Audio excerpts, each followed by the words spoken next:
कुछ अनसुनी कुछ अनकही कहानियाँ। हर कहानी कुछ कहती है। आइए सुनते हैं आज की कहानी क्या कहती है। आज की कहानी है पुत्र प्रेम। बाबू चैतन्य दास ने अर्थशास्त्र खूब पढ़ा था और केवल पढ़ाई नहीं था, उसका यथा योग्य व्यवहार भी वे करते थे। वे वकील थे, 2-3 गांव में उनकी जमींदारी भी थी, बैंक में भी कुछ रुपए थे। ये सब उसी अर्थशास्त्र के ज्ञान का फल था। जब कोई खर्च सामने आता तब उनके मन में स्वभावतः प्रश्न होता था, इससे स्वयं मेरा उपकार होगा या किसी अन्य पुरुष का। यदि दो में से किसी का कुछ भी उपकार न हो तो वे बड़ी निर्दयता से उस खर्च का गला दबा देते थे। व्यर्थ को वे विष के समान समझते थे। अर्थशास्त्र के सिद्धांत उनके जीवन स्तंभ हो गए थे। बाबू साहब के 2 पुत्र थे। बड़े का नाम प्रभुदास था, छोटे का शिवदास। दोनों कॉलेज में पढ़ते थे। उनमें केवल एक श्रेणी का अंतर था। दोनों ही चतुर होनहार युवक थे, किंतु प्रभुदास पर पिता का स्नेह अधिक था। उसमें सदोत्साह की मात्रा अधिक थी और पिता को उसकी जात से बड़ी बड़ी आशाएं थी। वे उसे विद्या उन्नति के लिए इंग्लैंड भेजना चाहते थे। उसे बैरिस्टर बनाना उनके जीवन की सबसे बड़ी अभिलाषा थी। कुछ समय ऐसा ही संयोग हुआ कि प्रभुदास को बीए की परीक्षा के बाद ज्वर आने लगा। डॉक्टर की दवा होने लगी। 1 मास तक नित्य डॉक्टर साहब आते रहे, पर ज्वर में कमी नहीं हुई। दूसरे डॉक्टर का इलाज होने लगा, पर उसमें भी कुछ लाभ न हुआ। प्रभुदास दिनों दिन क्षीण होता चला जा रहा था। उठने बैठने की शक्ति न थी। यहाँ तक कि परीक्षा में प्रथम श्रेणी में उत्तीर्ण होने का शुभ संवाद सुनकर भी उसके चेहरे पर हर्ष का कोई चिन्ह दिखाई नहीं दिया। वह सदैव गहरी चिंता में डूबा रहता था। उसे अपना जीवन बोझ सा जान पड़ने लगा था। एक रोज चैतन्य दास ने डॉक्टर साहब से पूछा, ये क्या बात है कि 2 महीने हो गए और अभी तक दवा का कोई असर नहीं हुआ? डॉक्टर साहब ने संदेहजनक उत्तर दिया, मैं आपको संशय में नहीं डालना चाहता, मेरा अनुमान है कि ये ट्यूबरक्लोसिस है। चैतन्य दास ने व्यग्र होकर कहा, तपेदिक? जी हाँ, उसके सभी लक्षण दिखाई देते हैं। चैतन्य दास ने अविश्वास के भाव से कहा, मानो उन्हें विस्मयकारी बातें सुनाई पड़ी हों। तपेदिक हो गया? डॉक्टर ने खेद प्रकट करते हुए कहा, यह रोग बहुत ही गुप्त रीति से शरीर में प्रवेश करता है। चैतन्य दास ने कहा, मेरे खानदान में तो ये रोग किसी को न था। संभव है मित्रों से इसके जर्म कीटाणु मिले हों। चैतन्य दास कई मिनट तक सोचने के बाद बोले, अब क्या करना चाहिए? डॉक्टर, दवा करते रहिए, अभी फेफड़ों तक असर नहीं हुआ है, इनके अच्छे होने की आशा है। चैतन्य दास ने कहा, आपके विचार में कब तक दवा का असर होगा? निश्चय पूर्वक नहीं कह सकता, लेकिन 3-4 महीने में वे स्वस्थ हो जाएंगे। जाड़ों में इस रोग का जोर कम हो जाया करता है। अच्छे हो जाने पर ये पढ़ने में परिश्रम कर सकेंगे। डॉक्टर, मानसिक परिश्रम के युग तो शायद ही हो सके। चैतन्य दास ने पूछा, किसी सैनिटोरियम पहाड़ी स्थान पर इन्हें भेज दूं? बहुत ही उत्तम, तब ये पूर्ण रीति से स्वस्थ हो जाएंगे। हो सकते हैं, लेकिन इस रोग को दबाकर रखने के लिए इनका मानसिक परिश्रम से बचना ही अच्छा है। चैतन्य दास नैर्शव्य भाव से बोले, तब तो इनका जीवन नष्ट हो गया। गर्मी बीत गई, बरसात के दिन आए। प्रभुदास की दशा दिनों दिन बिगड़ती गई। वो पड़े पड़े बहुधा इस रोग पर की गई बड़े बड़े डॉक्टरों की व्याख्याएं पढ़ा करते थे। उनके अनुभवों से अपनी अवस्था की तुलना किया करता। पहले कुछ दिनों तक तो वो अस्थिर चित्त सा हो गया था। 2-4 दिन भी दशा संभली रहती तो पुस्तकें देखने लगता और विलायत यात्रा की चर्चा करता। 2-4 दिन भी बुखार का प्रकोप बढ़ जाता तो जीवन से निराश हो जाता। किंतु कई मास के पश्चात जब उसे विश्वास हो गया कि इस रोग से मुक्त होना कठिन है, तब उसने जीवन की भी चिंता छोड़ दी। घर वालों की निगाह बचाकर औषधियां जमीन पर गिरा देता और मित्रों के साथ बैठकर जी बहलाता। यदि कोई उससे स्वास्थ्य के विषय में कुछ पूछता तो चिढ़कर मुंह मोड़ लेता। उसके भावों में एक शांति में उदासीनता आ गई थी और बातों में एक दार्शनिक मर्मज्ञता पाई जाती थी। वो लोक रीति और सामाजिक प्रथाओं पर बड़ी निर्भीकता से आलोचनाएं किया करता। यद्यपि बापू चेतन दास के मन में रह रहकर शंका उठा करती थी कि जब परिणाम विदित ही है, तब इस प्रकार धन का अपव्यय करने से क्या लाभ। यद्यपि वे कुछ तो पुत्र प्रेम और कुछ लोक मत के भय से धैर्य के साथ दवा दर्पण करते जाते थे। जाड़े का मौसम था। चैतन्य दास पुत्र के सिरहाने बैठे हुए डॉक्टर साहब की ओर प्रश्नात्मक दृष्टि से देख रहे थे। जब डॉक्टर साहब टेम्परेचर लेकर थर्मामीटर लगाकर कुर्सी पर बैठे, तब चैतन्य दास ने पूछा, अब तो जाड़ा आ गया, आपको कुछ अंतर मालूम होता है? डॉक्टर: बिल्कुल नहीं, बल्कि रोग और भी दुस्साध्य होता जा रहा है। चैतन्य दास ने कठोर स्वर में कहा, तब आप लोग क्यों मुझे इस भ्रम में डाले हुए हैं कि जाड़े में अच्छे हो जाएंगे? इस प्रकार दूसरों की सरलता का उपयोग करना अपना मतलब साधने का साधन हो तो इसे सज्जनता कदापि नहीं कह सकते। डॉक्टर ने नम्रता से कहा, ऐसी दशाओं में हम केवल अनुमान कर सकते हैं और अनुमान सदैव सत्य नहीं होते।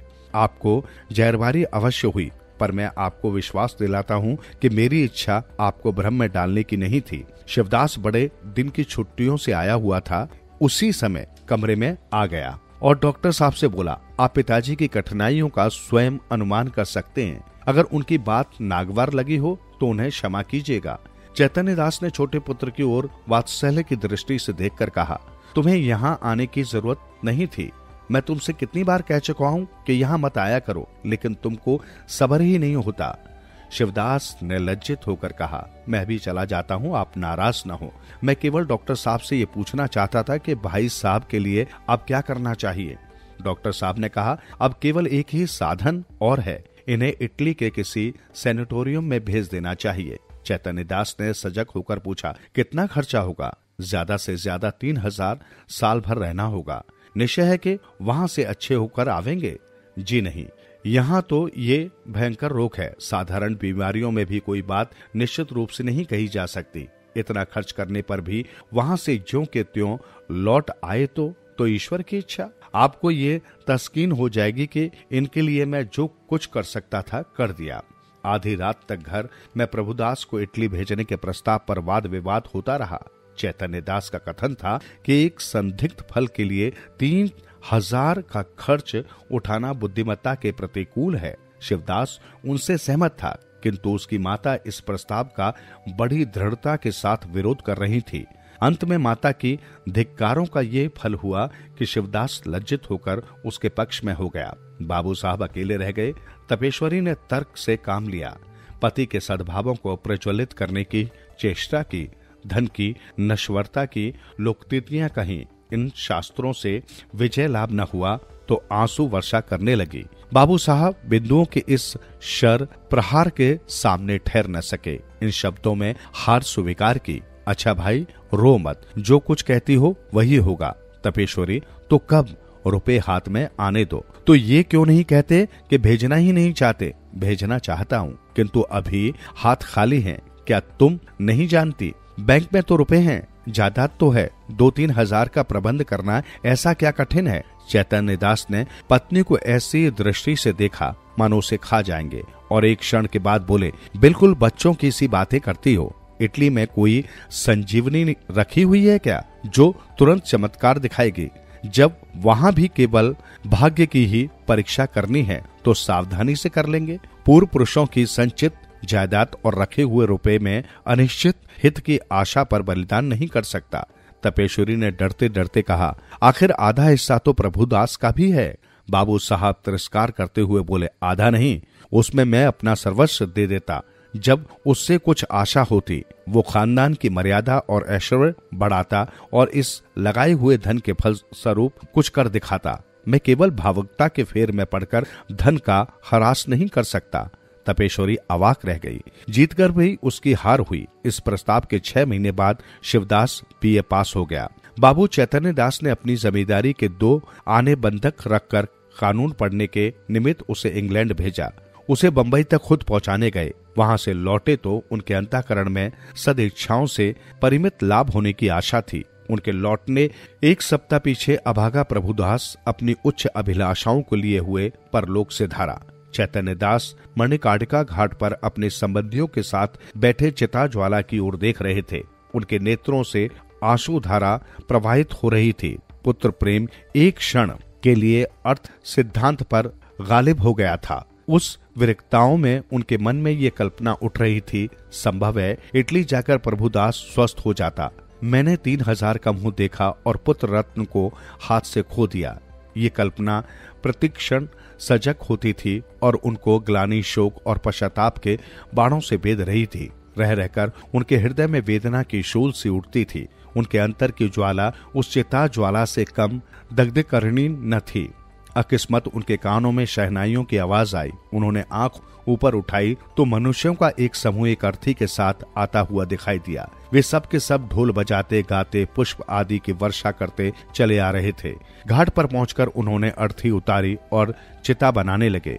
उनमें से एक युवक आकर चैतन्य दास के पास खड़ा हो गया। बाबू साहब ने पूछा, किस मोहल्ले में रहते हो? युवक ने जवाब दिया, हमारा घर देहात में है। कल शाम को चले थे, ये हमारे बाप थे। हम लोग यहाँ कम आते हैं, पर दादा की अंतिम इच्छा थी कि हमें मणिकर्णिका घाट पर ले जाना। चैतन्य दास, ये सब आदमी तुम्हारे साथ हैं? हाँ, और लोग पीछे आ रहे हैं। कई सौ आदमी साथ आए हैं। यहाँ तक आने में सैकड़ों उठ गए, पर सोचता हूँ कि बूढ़े पिता की मुक्ति तो बन गई। धन और है किस लिए? चैतन्य दास, उन्हें क्या बीमारी थी? युवक ने बड़ी सरलता से कहा, मानो वो अपने किसी निजी संबंधी से बात कर रहा हो। बीमारी का किसी को कुछ पता नहीं चलता। हरदम ज्वार चढ़ा रहता था, सूखकर कांटा हो गए थे। चित्रकूट, हरिद्वार, प्रयाग सभी स्थानों में लेकर घूमे।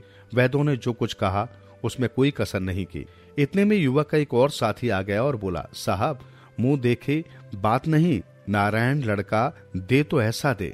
इसने रुपयों को टीकरे समझा, घर की सारी पूंजी पिता की दवा दारू में स्वाहा कर दी, थोड़ी सी जमीन तक बेच दी। पर काल बलि के सामने आदमी की क्या बस की बात है? युवक ने गदगद स्वर में कहा, भैया रुपया पैसा हाथ का मैल है, कहाँ आता है कहाँ जाता है, मनुष्य नहीं मिलता।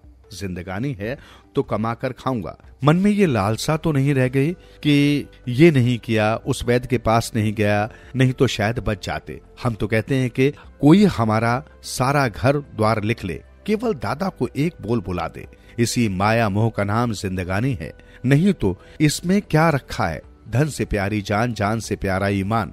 बाबू साहब, आपसे सच कहता हूँ, अगर दादा के लिए अपने बस की कोई बात उठा रखता तो आज रोते न बनता। अपना ही चित्त अपने को धिक्कारता। नहीं तो मुझे इस घड़ी ऐसा जान पड़ता कि मेरा उद्धार एक भारी ऋण से हो गया। उनकी आत्मा सुख और शांति से रहेगी तो मेरा सब तरह कल्याण ही होगा। बाबू चैतन्य दास सिर झुकाए ये बातें सुन रहे थे। एक एक शब्द उनके हृदय में शर के समान चुभता था। इस उदारता के प्रकाश में उन्हें अपनी हृदयहीनता, अपनी आत्म शून्यता, अपनी भौतिकता अत्यंत भयंकर दिखाई देती थी। उनके चित्त पर इस घटना का कितना प्रभाव पड़ा, ये इसी से अनुमान किया जा सकता है कि प्रभुदास के अंत्येष्टि संस्कार में उन्होंने हजारों रुपए खर्च कर डाले। उनके संतप्त हृदय की शांति के लिए अब एकमात्र यही उपाय रह गया था।